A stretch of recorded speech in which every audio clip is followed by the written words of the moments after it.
Bismillahirrahmanirrahim. Assalamu alaikum and welcome to NEWSROOM. I'm your host Khalid. But today is Friday the 30th of August 2024 and these are the stories that we will be highlighting during the course of the show. We'll begin with the enforced disappearances that have been happening in the Indian illegally occupied Jammu and Kashmir since quite a number of years, should I add quite a number of decades now. Today is the International Day of Enforced Disappearances, and we have scores of Kashmiri mothers and Kashmiri sisters who are waiting for their sons and for their brothers to return to their houses. Kashmiris, of course, are subjugated to all kinds of violence that includes such kind of enforced disappearances. Sometimes what happens is that the result of these enforced disappearances is the death of these Kashmiri leaders or these Kashmiri youth in some kind of so-called ambush that the Indian government declares or the Indian forces declare. This has been going on since quite a number of time, and of course the Kashmiris and the human rights organizations have been highlighting this since time immemorial, but no reaction has come in the form of pressure on the Indian government to do the needful. This is going to be our first segment. Our second story, ladies and gentlemen, concerns the fiscal year 2024 and a new era of Pakistan's economy, and of course the macroeconomic indicators that are showing signs of economic growth, whether it be the country's exports that have increased by 30,645 billion this year, which was of 26.6 billion in 2022, and now 2 years later it has increased to this amount. Imports also have reached 54.734 billion, and of course the agriculture sector has also seen a boost, so has the industrial sector. This and more will be discussed in our second segment. Then we are going to talk about Afghan women who within the country and outside the country, as a sign of protest on whatever they are being subjugated to in the form of the different manners in which they are denied their right to education, or the way they are not being able to exercise their rights as human beings. They have started to sing on social media, whether in Afghanistan or outside, and posting it on social media. A rare form of protest nevertheless. Finally, we are going to talk about rocket scientists that have built robot probes to gauge a melting beneath the Antarctica ice shelf. Latest technology, of course, is extremely important to understand and gauge how climate change is affecting Antarctica and of course the seas and the oceans as well, and this seems to be a step in the right direction. Let's begin with our first segment, and that concerns the day of enforced disappearances, and we are going to discuss what is happening in Indian illegally occupied Jammu and Kashmir, and how these enforced disappearances have been going on since decades, but nothing concrete has come out of it to date. And today also is a brutal reminder of all the atrocities that the Kashmiris are subjugated to. To discuss that and more, we've been joined by Altaf Hussain Wani Sahab. He is a Kashmiri leader, and it's rare to have him in the studios, but nevertheless sometimes we have to push him to come here, and he does agree to. Wani Sahab, thank you very much to have joined us. Thank you very much. Wani Sahab, the International Day of Victims of Enforced Disappearances is being observed across the world. Thousands of Kashmiris as we speak have been detained by the Indian forces in the occupied valley since their illegal occupation. Relatives of these people are still on the path, waiting for their loved ones to return. They are not being told whether they are alive or they are dead. Some of these people have disappeared since a number of years. What is the fate of these Kashmiris and their families, and what is being done to date? What has been done to date? You see, this enforced disappearances or involuntary disappearance, it is being called the crimes against humanity. When this convention against the enforced or involuntary disappearances was adopted by the United Nations General Assembly. And we see that this convention says that no one should be subjected to the enforced disappearances, even in war, even in the circumstances of war or in emergency situations.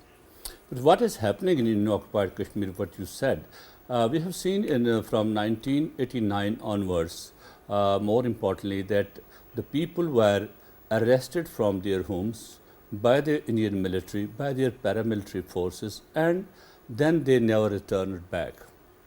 And what was told that they have ran away from the detention centers, they have done this, they have done this, and until now we see some estimates say more than 10,000 people have disappeared in occupied Jammu and Kashmir from 1989 till date, 10,000 plus people.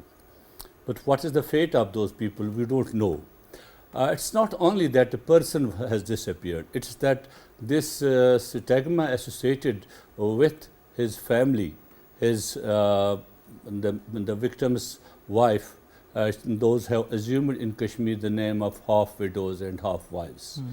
Their families have searched for them from pillar to post, from one area of India to another, from one jail of Indian occupied Kashmir to another detention center, but they could not find them.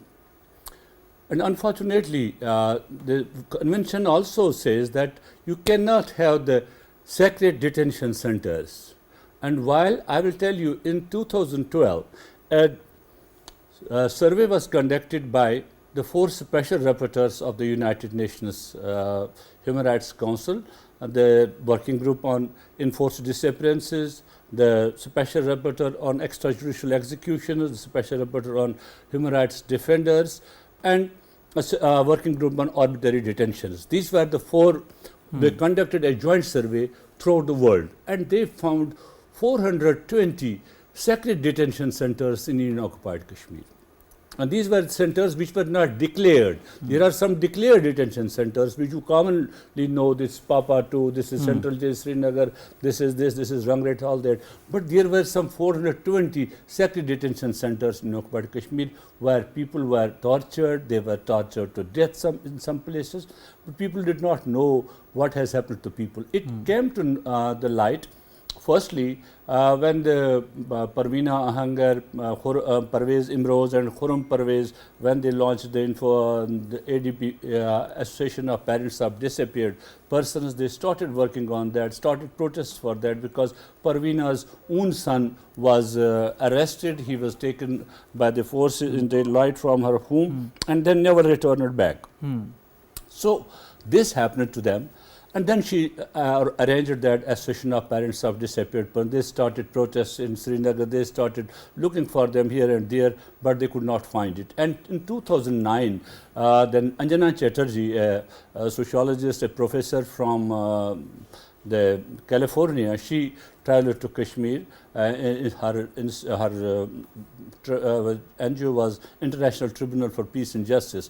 They and the Coalition of Civil Society, they had unearthed some 400 plus mass graves in the Uri Tehsil of Baramulla district in Indian occupied Kashmir. It was in 2009. And then it came into the limelight that these are the people who have disappeared at the time, and those were dumped in unmarked mass graves in Kashmir. And it got the attention of international organizations. It got the attention of UN.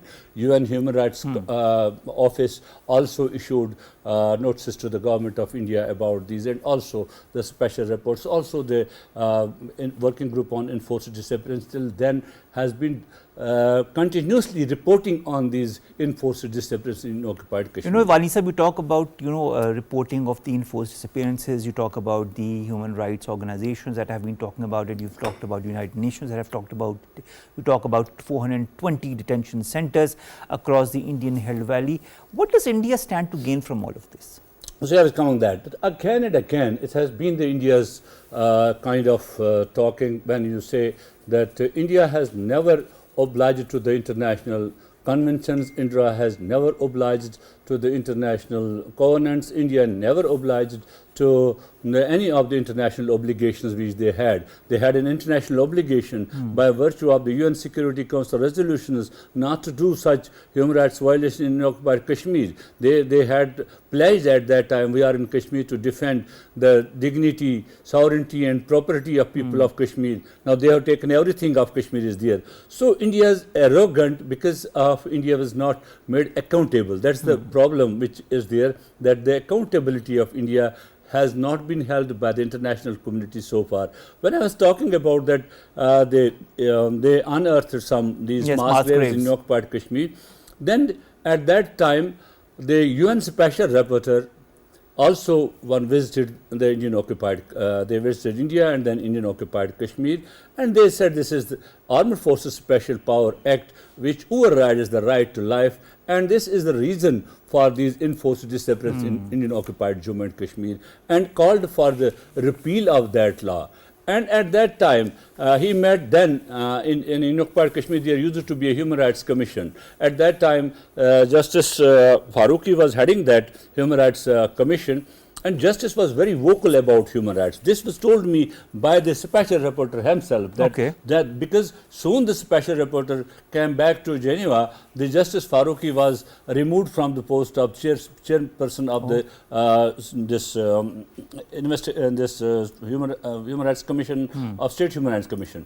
But then the State Human Rights Commission also at that time has ordered for investigation in some of the graves in the Punch, Rajouri and other places. They found more 700 more graves in these places, and those places which were unmarked, and they were mass graves. And this was found that there were the camps already installed at that place, and those camps, those military installations were taken away, and there were the graves in that. Those were those detention centers where the people were taken, they were tortured, they were killed, and they were dumped over there. When this got the international attention, all of these newses, but what happened after that, India never obliged to any international. Then I'll tell you that EU Subcommittee on Human Rights, they had a hearing on these. And you've gone to the EU many a times to highlight the Kashmiris' point of view. Was at that time I was not there. Our some friends from Kashmir, Khurram Parvez Imroz, witnessed over there. He testified there how we have found this. Anjana Chatterjee was, Sardar Amjad Yusuf from Azad Kashmir, he was there. They all testified there in the UN Human Rights Subcommittee. But what was found at that time, UN Human Rights Subcommittee asked Government of India to have a forensic investigation of these mass graves, so that the people could know who are there. The loved ones who are searching for their loved ones, they can know where is whether he is dead, whether he is alive, where he is, so they can do their burial through the proper religious manners. But India did not agree to it. Even the EU said that they will help out India in providing all the technical as well as financial support to do this. But Government of India did not agree to that, because they had done it. Already one case was proved in Kashmir. I will tell you. It was Abdur Rahman Padar case, and one those of that when those in case of Chatti Singh Pora, when they carried out a massacre of 6 and then killed 5 Bakrwals there, and they were dumped in a cave and said that these were the foreign terrorists and all that. That was also exposed by the India's own agency. That was the India's national agency, CBI. They inquired about that, and they said that Army's officer from brigadier, their colonel, major, and one of the police officers, they are responsible for all this, and one of their collaborators, they have done it for the rewards and for awards and all that. And Indian military has been doing it, because the Indian the government had already provided them the impunity through Armed Forces Special Powers Act. You cannot be tried in any court of law. You cannot be asked why you have killed the person, why you have taken out in custody and you have not produced him in any of the court. So you killed them and you dumped them. Nobody was to ask you. So this has created this epidemic of enforced disappearances in occupied Jammu and Kashmir, and that has given birth to more than 3,500 what we call them. They have assumed the title, unfortunately, the half widows and half wives. And you can see those women who have to feed their children, they have to come out. On one hand, they don't have their husband with them. The breadwinner is they don't know where that is, they cannot remarry. That's one stigma associated, and under the Muslim law, they couldn't have hire the properties and all that. So these have put the Kashmiri woman in a great distress in occupied Kashmir because of these stigmas associated with it, because of the economic their conditions, because of their financial weaknesses and all that. And we have seen so many mothers. I could remember one is the living legend, the Parveena Ahangar, who has won the RAFTO award for his human rights work along with the Parvez Imroz Sahab.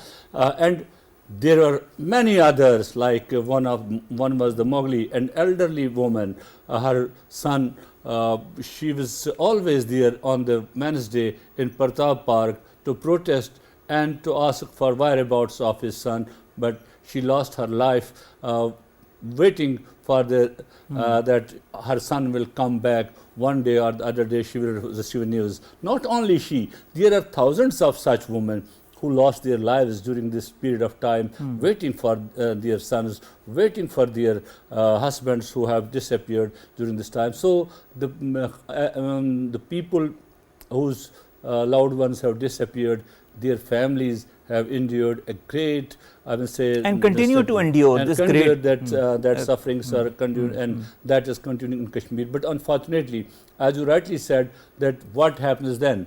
The problem is, we have always discussed these problems, that the United Nations mechanisms and international human rights organizations, they can name and shame. They can only. But they are doing that. They are naming and shaming. But then, to what extent will they do that? Will they move one step further and exert some kind of action?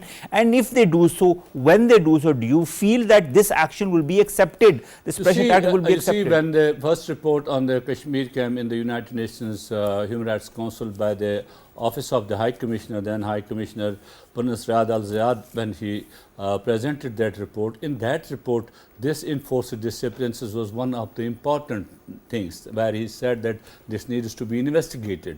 And that High Commissioner recommended to the Council to establish a commission of inquiry, because that's the mandate of the Council, to establish a commission of inquiry, so that they can have that commission of inquiry, and that commission of inquiry can do work on that. But neither India agreed, India did not agree to that. India did not even accepted that report. They said this report is malicious, this report is fallacious, it has been done in by the collaboration of some. So that is the Indian response always. Like we have seen that enforced disappearances, this working group has been continuously reporting on the situation of Indian occupied Kashmir. But what Indians do, those who were instrumental in exposing these things, like Khurram Parvez, he is behind the bars, because he was the one exposing these things. He is behind the bars.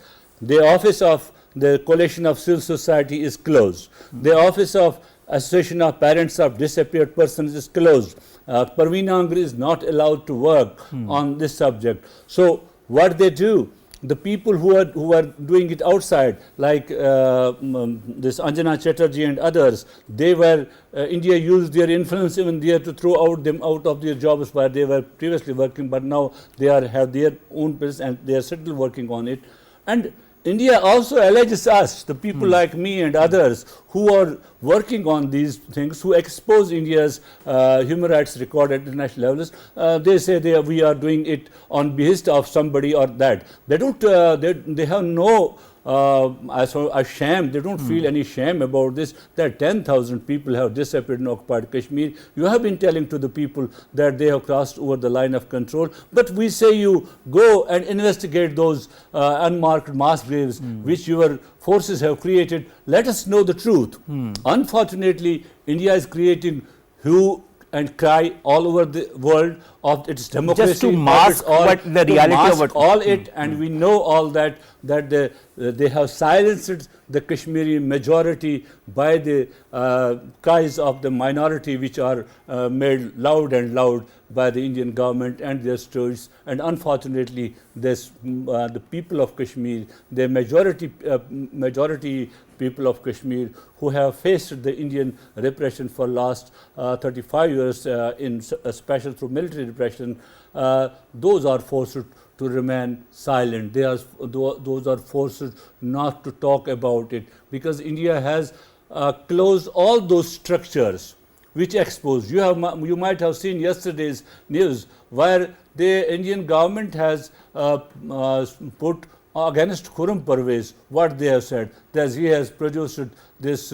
structures of violence, the torture. These are the two reports which he produced, and that is why he is a terrorist. Why he produced those two reports, and why Mr. Wani and others did expose these reports at international level. So they are the collaborators of the other agencies and all Wani that. Sahab, this fear, this uncertainty that has been going on since decades, 34 years, 35 years, and nothing is happening, nothing constructive is happening, whether it be enforced disappearances, whether it be all the other brutalities that the Kashmiris are subjected to. Till which point is this going to continue? What is going to be the tipping point in your point of view? See, I think that it will continue until the India learns a lesson. You see, there is a time always that you cannot go unaccounted for a long time. It's already a very long time. You have not been made accountable. But there is a time there will be accountability. The people have not given up. They continue their struggle. Even if you do anything. Now, today you might have seen the Indian Foreign Minister's statement about that we are not going to talk to Pakistan. 370 has made the Kashmir issue is now done. Closed, yes. So there is nothing. But he forgets that to them it was already done, but it is there. It is because it is in the hearts of the people of It is also an unresolved It is unresolved on the United Nations Agenda Security Council. India, which aims to become the Security Council member, will have to rethink about its policies, about its way of doing with the international obligation, international law. A country which does not oblige itself to the Security Council resolutions has no, I think, they have no that they moral that they can become the member of the Security Council. Yes, that is true. But you know, unfortunately, the geopolitics and the geostrategics of the current time state a very different story. It keeps on changing. We have seen in World War I what happened at that time and how this United Nations came into existence. If the United Nations keeps on doing the same things, then the power corridors will change. I think there will be new. We are all looking forward to, Wani Sahab, to these power corridors changing and India finally, being, caught in whatever it has been doing, not only in Indian illegally occupied Kashmir, but also within India as far as its minorities is concerned. What is happening in India, throughout India, you have seen the way they created a menace of rape in Kashmir, the Indian forces. Now whole of the India is engulfed in those rape cases, because everybody thinks that there is no penalty for it, so we can go for it. We have seen the doctors doing the same thing in the Calcutta hospital. We have seen the same thing happening to a 9-year girl in Mumbai. We have seen same thing happening in the now in Jharkhand and other places. So whole of the India has been engulfed in these cases because of that. India gave free license to its forces in Indian occupied Kashmir. They did it there, but similarly, they have given them the free license to make people disappear in occupied Kashmir, but those people, when trained for this, they will do in other parts of India. We are looking forward to, finally, India being, put in the chambers of the ICC and the ICJ, and the necessary action taken on all that it has been doing since the last decades, and some kind of relief for the people of Indian illegally occupied Jammu and Kashmir, whether it be enforced disappearances, whether it be the other brutalities. Thank you very much, Altaf and Wani Sahab, to have joined us, Kashmiri leader, in the studios discussing the enforced disappearances that have been happening since 1989, and we are now in 2024, around 10,000 enforced disappearances, and the number continues to increase. Thank you very much, Wani Sahab, to have joined.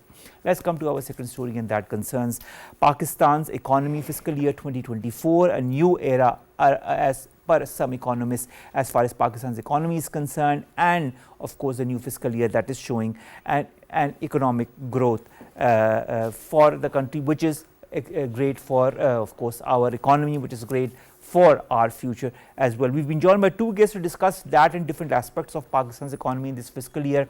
They are none other than Dr. Niaz Murtaza, he's a political economist, and Dr. Mahmood Khalid, he's an economist as well. Thank you very much to the both of you to have joined us. I'll begin with Niaz Murtaza.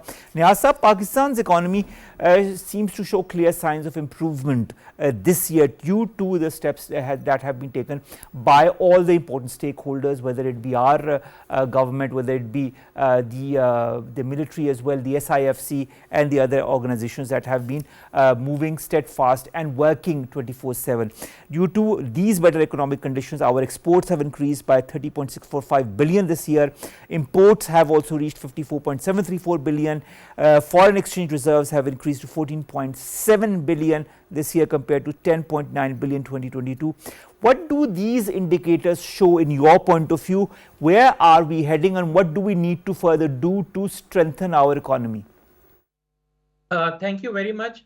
Economic development has four primary goals. First of all, macroeconomic stability, then growth, then equity, and the fourth one is sustainability. So what the situation in Pakistan over the last 2-3 years had been that it did not have any of these four. We had this huge crisis which started in 2022 because of, the huge current account deficit that we incurred in that fiscal year. And because of that, we had to start tightening our belts. And the last 2 years, what we have seen is that, the first step after you have a crisis is to achieve macroeconomic stability, because without that, you cannot have growth. And obviously, if you don't have growth, you can't have equity. So we tightened our belt, we increased interest rates, we put restrictions on imports, we tried to reduce our fiscal deficit and so on in order to, end the crisis, which consisted of a huge current account deficit, high inflation, high fiscal deficit, falling reserves, and because of that, your fast depreciating rupee. So what we can say now is that, we have now sort of achieved the first step back, which is macroeconomic stability. So you see the signs of that in terms of, a stable rupee. You see the signs of that in your reserves increasing. Your current account deficit is under control. Fiscal deficit is still a bit of a problem. And, the inflation has come down sharply. And all of this has been achieved, this macroeconomic stability has been achieved because, we've sacrificed growth. When you increase your interest rates, when you cut down on your current account deficit, your growth shrinks, and that's what we've seen. We had a near zero growth rate. So now once you have macroeconomic stability, the next step is to, achieve growth. But that's where, the trick comes in for Pakistan over the last several decades. As soon as we start going towards growth, then, we start sacrificing macroeconomic stability. And the primary reason for that is that, we have low savings and we have low investment. If we compare our investment GDP ratio, ours is around 15%. Even the South Asian average is about 30% and above. China is about 40% and above. So the best way to, have growth is to increase your investment. But unfortunately, in Pakistan, what has been happening is that we haven't been able to increase growth. In fact, this investment, in fact, it has been going down. It was about 17-18% in 2018, and then it fell to about 15% by 2022. So now the challenge is how to increase investment as a way of increasing growth. That is a very important point. That is the point that I'm going to ask Dr. Mahmood Khalid. Dr. Mahmood, if we need to increase our investment, which should not be at the cost of macroeconomic stability, how could we do it? How should we move about it? Well, thank you, Omar, for having me on the show. And I fully agree with Niaz Saab's comment on how we have progressed from a very difficult situation of macroeconomic indicators not being stabilized towards the stability. Now, moving forward, how we can achieve the desired economic growth is definitely based on savings, but more important from that perspective is that the markets needs to be established. From that, what I meant to say is that there are lots of distortions if we look around in terms of the taxation policies, in terms of the energy tariffs, if we look around in terms of how the provincial policies needs to be harmonized. So from this point onwards, this is what the government's approach is also, that they want to focus on a growth which is robust and sustainable. As Niaz has identified, that whenever we move towards a growth trajectory, we unfortunately start having a trade gap, which is based on the imports being higher, increasing at a higher rate as compared to the exports. So this time the government is trying to focus on a growth which is led primarily by the exports. So what the idea is that they are going to adopt certain policies where they're going to focus on incentivizing the exports for economic growth rather than going on the same trajectory of economic growth, which is based on imported raw materials and other inputs. So this is the first point. The second is that the government has actually done very good schemes in terms of focusing on sectors which were not primarily targeted earlier. Earlier, we used to have sectoral approach that we wanted the textile to grow, we wanted the leather to grow, we wanted the chemicals to grow. This year or this time, the government is focusing on primarily the goals. This is the export. So that has led them towards focusing on the IT, that has led them towards focusing on the export possibilities by the SMEs. So instead of having a conventional approach of sector-based programs, they are targeting now the goal-oriented programs, where the exports is basically the targets, irrespective of the sectors from which it is coming. So from that perspective, they're trying to align their financial incentives, their taxation incentives, and other policies. So we are hopeful that from this point onwards, if the businesses can actually get back to the same level in terms of the certainty which is required for a growing economy, so we can now progress from here towards a better growth path. All right, Dr. Niaz, Pakistan, we all know, is an agricultural country, and agriculture is one of our main focus as far as economy or economic progress is concerned. The agriculture sector in the current financial year has also seen a significant improvement. Agricultural production, which was 4.4% in the year 2022, has increased by 6.25% this year. Major crops like cotton, rice and wheat have seen an increase this year. Tractor sales have increased by 47%. Agricultural credit has increased by 26%, which has helped which has helped in the use of modern technology as well. Because as we know, since 2022, since we witnessed the floods, there is a huge need of modernizing the whole agricultural sector. Also, more than 140,000 beneficiaries have been provided 83.683 billion under the Prime Minister's Youth Business and Agriculture Loan Scheme. What more, in your point of view, needs to be done to strengthen this sector, but not at the cost of macroeconomic stability, not at the cost of decreased growth? So yeah, that brings us to the third goal that I had identified after macroeconomic stability, growth, equity.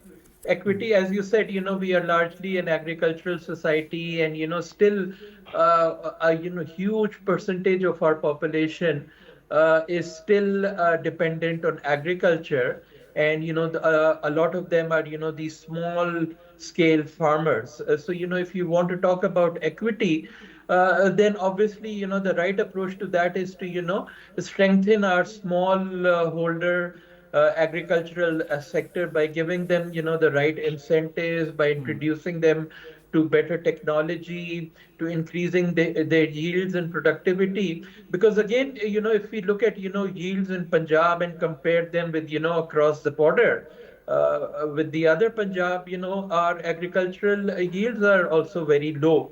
So again, definitely I would agree with strengthening our agriculture with a major focus on small scale farmers. And then also SME, Dr. Khalid mentioned SME I think that's very important too. And I think he also raised a good point about saving. I was talking about investment being low, but saving is the flip side of investment. And in any economy, saving is equal to investment. And not only is our investment GDP ratio very low, our saving GDP ratio is also among the lowest in South Asia. And because we don't have a good, and again then this goes back to, if you increase the incomes of small farmers, you can expect them to have, savings. But do we have the banking system that can, channelize those savings and from the rural areas, and then, the banks onwards, channelize into investment, which means investment in industry, etc. So, there's this whole chain that needs to be straightened out. First of all, being able to, get those savings, because investment.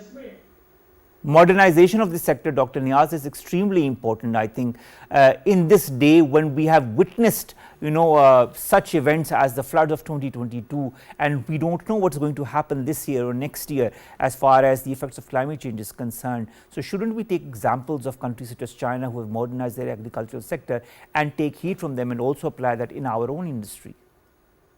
Climate change, that brings us to, the fourth goal, sustainability. So, everything has to be taken, holistically. So, in terms of, investment, as I said, we can get foreign investment, but we should, aim to get foreign investment for those sectors which will also give us an income in foreign reserves. Otherwise, if we start investing with foreign investment in those sectors which do not generate foreign exchange earnings, then you will eventually have a net outflow. So what our aim should be to increase our savings so that those sectors which do not generate foreign exchange earnings get their investment from our local savings. And then, those sectors which can have the potential to, give us foreign earnings, investment in that can come from abroad. And that's the way to make sure that, the saving, the foreign investment, the local investment chain is all evened out. So, there's a lot of challenges that are still out there. The government has done well on, achieving macroeconomic stability after such a huge crisis, which I might say has been the worst in several decades. Maybe 1998 and 99 might have been as bad as this. But some of the other crises that we had in this century were not so bad. So I think the government should be given credit. But now the next challenge immediately is to have durable growth, which is not dependent on, imports or your fiscal deficit or increasing money supply, etc. And for that, the government has to have strong agricultural policy, industrial policy, and develop a vision of, upgrading our economy, whether it's agriculture, industry. We are at the bottom rung, whether you're talking about agriculture in terms of, our yields, the type of crops we produce, the type of, goods we produce in the industry, in the service sector. So there is a need to, upgrade the economy so that we start climbing the ladders of development. That is the next challenge for the government. Mahmood, coming to challenges, another challenge that we face is financial corruption, and of course the role of the National Accountability Bureau becomes very pertinent as far as this is concerned. How should we strengthen such organizations in order to deal aptly and severely with all practices of financial corruption? Well, I have a different point of view in this regards. Definitely the accountability bureaus needs to strengthen up. But before that, we have to actually look into the systems which actually results into these kinds of malpractices. So what I really feel is that before going to the accountability bureaus, there is an office called as the Auditor General of Pakistan, which actually reviews all the transactions, the functions of the different departments, and then they put up certain recommendations, which we call as the audit reports. So what we need to do, first of all, is to really think through the systems through which these business processes of the governments are actually taking place. And once the problems with the systems are actually improved, then the second step is to actually filter out those corrupt elements which actually leads towards these malpractices, and that has been identified by the government to an extent as well.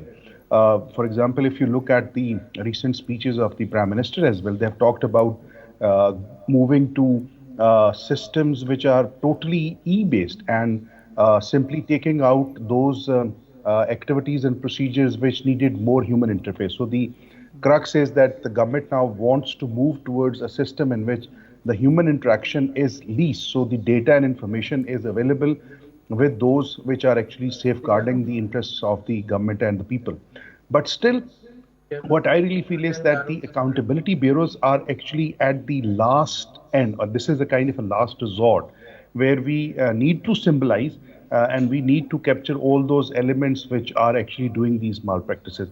But before that, what we have to really focus is that how we can improve the systems. I'll give you a quick example. The PEPRA has introduced a procurement system called as the EPAD, but the departments are yet not trained about it. So there is a system of treasury single account under the Ministry of Finance which needed to be implemented in 2019 onwards. But since the government departments have not been actually made capacitated in terms of how to use all that system, or there is no complementary changes in the laws, the rules of the business, which actually can facilitate that transition from private bank account to a treasury single account.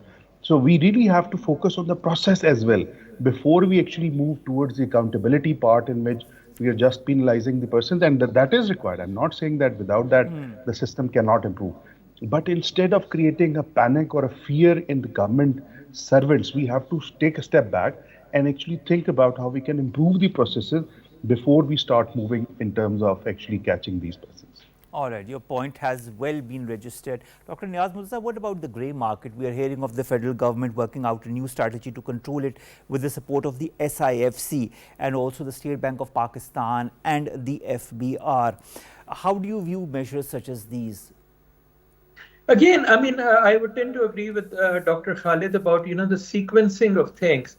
We've been talking about China a lot, and if you look at China now, it's going through a strong accountability process.